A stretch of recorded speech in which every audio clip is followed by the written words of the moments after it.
नमस्कार, मैं हूं रविंद्र जैन और आप देख रहे हैं मुंबई मास टाइम्स। आइए देखते हैं आज की मुख्य खबर।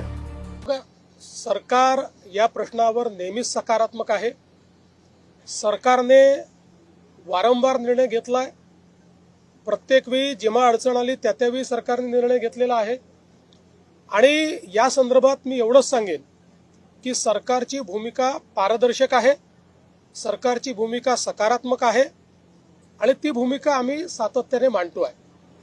आणि यापुढेही सरकारची भूमिका ही सकारात्मकच असेल। आमचं सरकार सर्व समाजाकरता सकारात्मक काम करणारं सरकार आहे। आम्ही समाजांना एकमेकापुढे आणून भांडण करत नाही, सगळ्यांचं भलं कसं होईल हा प्रयत्न करतो। आणि विशेषतः मराठा समाजाच्या संदर्भात मी पुन्हा एकदा सांगतो, जेवढे निर्णय मी घेतले आणि शिंदे साहेबांनी घेतले एवढे इतिहासात कधी झाले नाहीत आणि पुढेही आम्ही मराठा समाजाच्या हिताचे निर्णय घेतच राहू। फक्त हे निर्णय घेत असताना देशाचं संविधान, देशाचे हायकोर्ट आणि सुप्रीम कोर्ट यांनी दिलेले निर्देश याचं मात्र पालन करावं लागेल। त्या निर्देशांचा अवलंब न करता जर एखादा निर्णय घेतला तर त्यातनं केवळ प्रसिद्धी मिळेल, पण तो निर्णय टिकणार नाही।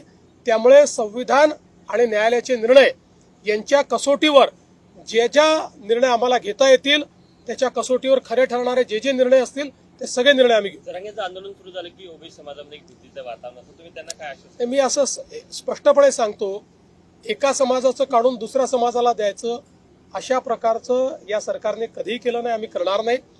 ओबीसी समाजालाही घाबरण्याची आवश्यकता नाही। आम्ही मराठा समाजाचंही त्या ठिकाणी समाधान करू, त्याकरताही सगळे निर्णय आम्ही घेऊ, पण त्यावेळी ओबीसी समाजावर कुठलाही अन्याय आम्ही होऊ देणार